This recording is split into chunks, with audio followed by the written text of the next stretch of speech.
What is up, everybody? I'm No Lex Given, and today we are going to be taking a look at another Goldilocks game. And I mentioned this a few days ago, but I think that Goldilocks is really good. And this game right here is probably the one that changed my mind on the hero. The first game that I had on Goldilocks was also quite powerful, if you have not seen that one yet.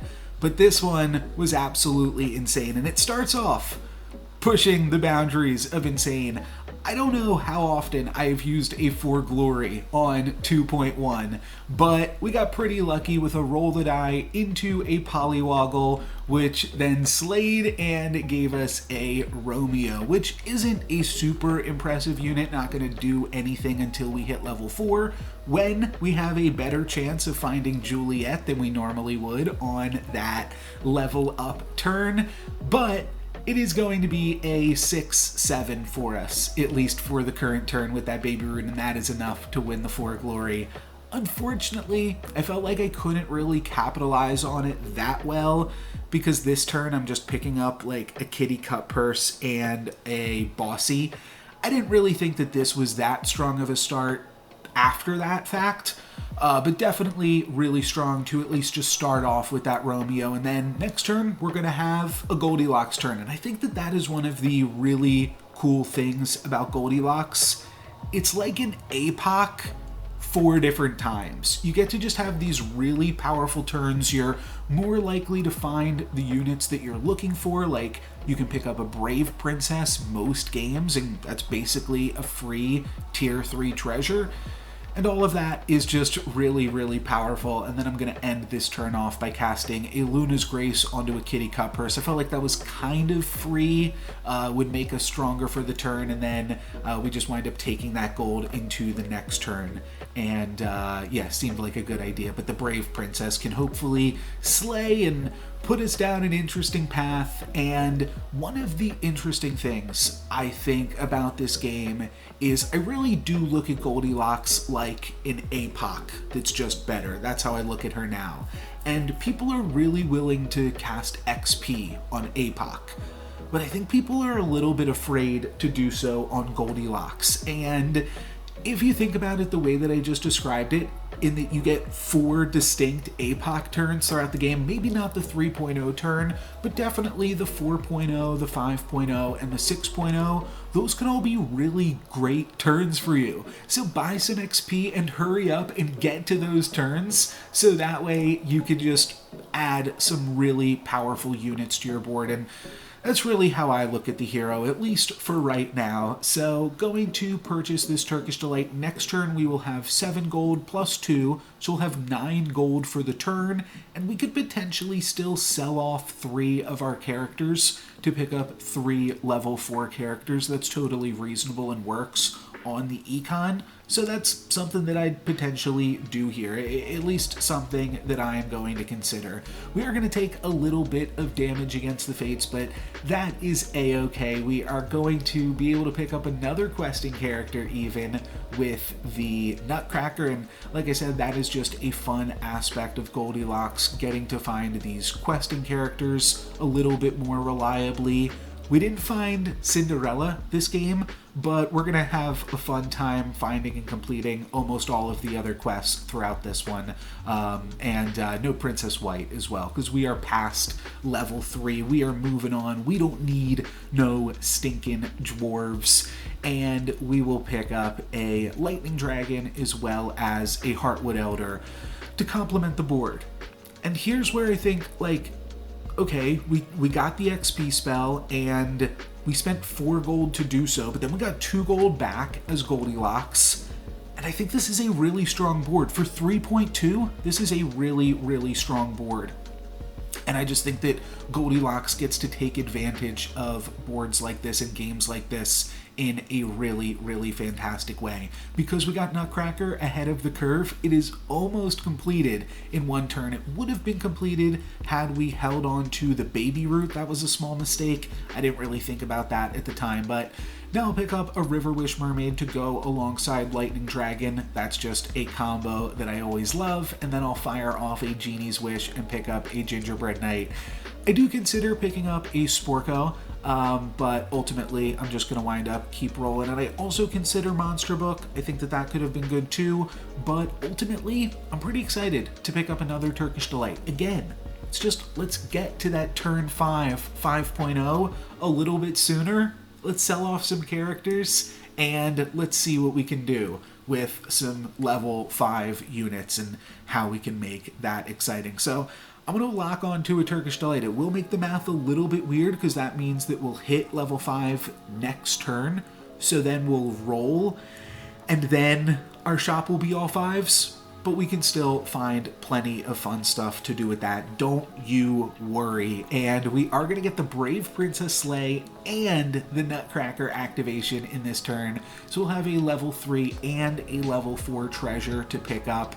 And we also get some bonus gold from my opponent's prized pig. Thank you very much, Wonder Waddle. Wonder Waddle's doing okay. They've got a hat, a horn, and potentially a ball in that lock chest. So they might be having fun there. This is a tricky turn. I'd love to take this treasure map and then use Turkish Delight and find some 9 sea terrors. However, this treasure map is going to give us a tier 6, but then Pandora's box can give us a tier 7. So no harm, no foul. We've got all of this extra gold, so we are going to roll, and we'll still be able to pick up 2 characters here. We won't quite be able to pick up 3, but we can still buy 2 characters. And this is also something that I thought was interesting about Goldilocks in this game. Typically, Angry and Tweedle, I don't wind up picking up unless I'm like already hard committed to dwarves, but they're nice together. And so being able to pick up both of these characters here, I think is quite strong and will just help us get to next turn. Next turn, we're going to have a tier 7 treasure and that is going to be strong enough for us. One other thing that is kind of a combo is Lightning Dragon plus the Prized Pig. It might not seem like a combo, but it's actually pretty nice to have the Lightning Dragon attacking in the front line, which just makes it less likely that your Prized Pig gets attacked. Definitely something to think about, and it makes me want to play another Prized Pig, especially because we just picked up a Magic Sword plus 100. So there's a bunch of stuff going on in this turn. Might even have to rewind and take this turn again, because we also have a Mix-a-Wizzle, and we can Mix-a-Wizzle the Nutcracker, and then potentially True Love's Kiss It into an upgraded tier 6 character.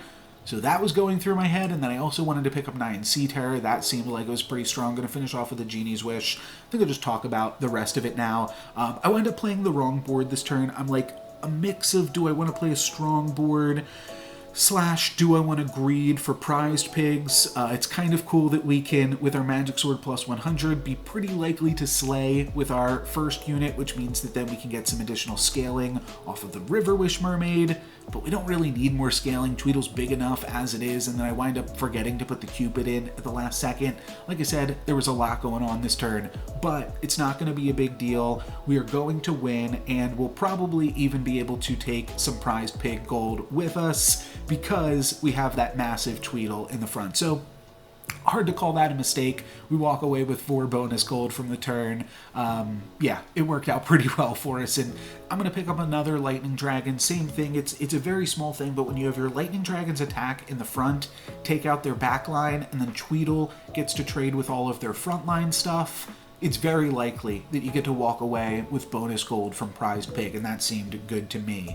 Another thing that seems kind of good to me is activating a Lancelot, grabbing a tier 5 treasure to go along with our Magic Sword plus 100, and I finish off the turn by casting a True Love's Kiss on the Nutcracker and grabbing an upgraded Tweedle, which is kind of crazy because now we could definitely guarantee that we don't lose, right? But I want to greed a little bit, grab this treasure from Lancelot. There are some really powerful tier 5 treasures, Ambrosia, Hand of Midas probably being the best one, and Staff of the Old Toad, all setting us up very well. And then there is also the possibility of getting a Horn of Olympus now. We wind up getting kind of scammed here, and luckily we don't have to deal with my opponent's Empress P, but they do still have quite a nice board, and they're going to hit us for a little bit of damages. So glad I didn't play the Prized Pig. Then we're going to get Hand of Midas off of Lancelot on our Goldilocks 6.0. And I should honestly pause for a second, because I have to say I did not realize how crazy this was going to be. Hand of Midas, I'm super glad. I would have taken 20 damage there to greed for a Hand of Midas, realizing that would give us the choice of 5 different upgraded tier 6 characters. And this is why I say Goldilocks is Apoc. This is a full board right here. We can pick up an upgraded Good Boy with a Magic Sword plus 100.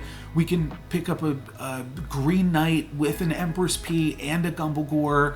And we can activate a Hercules immediately, because that can grab plus 100 attack either from our Magic Sword or from our Good Boy, pumping up the rest of our team. So all of this is just absolutely insane. Really, really crazy game. I'm going to wind up selling off a few things so that way I can pick up a few more royals here. I want to pick up this Hercules because we can activate that in a turn, and I think I want to pick up Empress P as well. Empress P is just so good with an upgraded Good Boy. From here, I'm not totally sure if I want to pick up the Green Knight and the Gumblegore. It's just a lot of coin, and I think that there's other good things that I could potentially find. More Empress Ps. We're going to grab another tier 6 treasure this turn. That could be something good. So a lot of different options. Tier 6 treasure even provides a bunch of options, but Phoenix Feather with Magic Sword plus 100 and Good Boy, I think that's got to be the way to go. I really want to add a Court Wizard right now to this board. I think that that would be really, really powerful, but of course, I'm not going to pass up an Empress P. That is really good. I will have to find one more support to add to the board, but I'm also not going to pass up an Echo Wood when we've got an upgraded Good Boy going on. And then the other thing that we're doing, by the way, though we didn't take the owls, the Ivory Owls, we kind of have a makeshift Ivory Owls going on this game, because we've got Good Boy, which is always going to slay as long as it gets to attack, supported by a River Wish Mermaid, and then Phoenix Feather brings it back so it gets to slay again, and thanks to the changes in the recent patch, it'll keep all of those bonuses from the slay +1/+1s that it gets. Now, it won't get to keep those if it gets attacked into here by the Lancelot, but in this combat, it's going to be able to slay and get +2/+2 for the turn, and then give everything else all of those stats, which is just super fantastic, really, really powerful. That's enough to take out the Fates, and yeah, just be a really, really powerful game for us. So what else do we have to add to the board? Like I said, I'd really like to put a Court Wizard on this board because we have all of these royals, and Court Wizard is one of the best characters to give that Good Boy Magic Sword +100 bonus to. But I'm not going to pass up an Empress P triple. That is just way too much to pass up. I actually don't like any of the treasures here, though. And I realized that by skipping, selling off my Golden Chicken, I can pick up a Lady of the Lake. That actually seems like a really good unit right now. We can, it'll grab all of those stats doubled up from Empress P and the Good Boys, so that's just a ton of stats to be thrown around. If I want a little bit more health on everything, I could throw the Lady of the Lake on the Good Boy, but I'm going for scaling, baby. We are making use of this makeshift Ivory Owls by getting that Good Boy in there and having it slay. That's just so sweet. I believe it does get attacked into here, yeah, by one of my opponent's Court Wizards, but still, really, really fabulous. We do have to watch out. I mean, this is the comp I want to play with all of these Court Wizards, but our units are big enough that we are going to be able to get the win and take that Cursed King out. Really, really sweet comp by my opponent, but just way too insane of a play by us. And now it's time to find out if it's, well, okay. I almost forgot about this part of the game. This is crazy. I was going to say it's going to come down to Goldilocks versus Snow Angel. But we also dream, and we hit probably the best possible dream target. We find Muerte, so now we get double activations from the Good Boy, triple activations even. I consider potentially trying to make Bear Stain a thing. I roll past it and then I find another one immediately after. Thing is, I just don't really need more stats on the Good Boy, as funny as that would be. We have everything right here. I think I just want a Court Wizard for some more ranged attacks, but honestly, I probably don't need anything. This is looking great. My opponent's even going to Pigomorph my Echo Wood, and this combat still isn't particularly close. We just get so many stats out of this good boy and then this Empress P. It's somewhat close here. They get us down to our back line, but we are looking good. We hit them for 9 down to 7. So we just have to find a win. There is an interesting play here we could do with Croc, have Croc be our first last breath. And I don't know if I mentioned this, but I actually debated cutting the Empress P because I don't want that to take our Muerte bonus, but it's just too powerful to pass up. So I'm gonna wind up still sticking with this Empress P, but I kind of want to play Court Wizard. It's really, really good with all of the bonus attacks. We've got 4 Royals, so it seemed really good to me. I'm gonna wind up picking up the Court Wizard, and then I believe I just roll down for the rest of the turn. Oh, that's right. I find Hermes Magic Beans. That's really interesting because that means now I know my good boy is going to die, which means I know that Echo Wood is going to grab a bunch of bonus stats immediately at the start of the combat.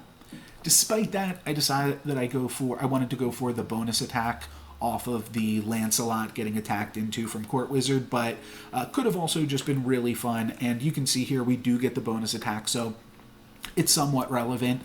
This is actually a closer combat, this second one, but we still wind up finding the win. Really, really crazy game. So many insane moments, and if we go back just a little bit, let's see, gotta go back a little bit here. Okay, yeah, we found the Brave Princess, that was good. Our 4.0 turn, 1 turn ahead of the lobby. This is an insane board for 3.2, right? Yeah, I have to say so. And then we're building this Nutcracker treasure. We're building towards some other things. 5.0, we play a really weird hodgepodge, and this is technically 4.1. That is the other crazy thing to consider here. And on 4.1, a pair of dwarves is really, really big. We just get to play kind of extremely powerful boards the entire game. That's what really separates Goldilocks and Apocalypse, is that Goldilocks is just playing powerful stuff the whole time. That's why I really wanted to showcase this game, because it's like playing powerful stuff the whole time, and I'm greeding out and purchasing XP. And then of course we get the Pandora's box from the Nutcracker and Brave Princess. That's insane. That gives us a magic sword plus 100, so we're not going to lose the combats if we don't want to, but I decide that I want to lose a combat and pick up Lancelot, and that winds up being my best idea ever. It gives me Hand of Midas, upgraded good boy, and with this Goldilocks Apocalypse turn, that just set me up so well for success. So really, really insane game, really, really insane hero. My Goldilocks win rate so far has been flawless. So we've got some more Goldilocks games to showcase. I'm going to be showcasing another Goldilocks game tomorrow even, and that one should be a lot of fun as well. But that is going to be it for me today. Thank you guys very much for watching. I'm No Lex Given. Peace.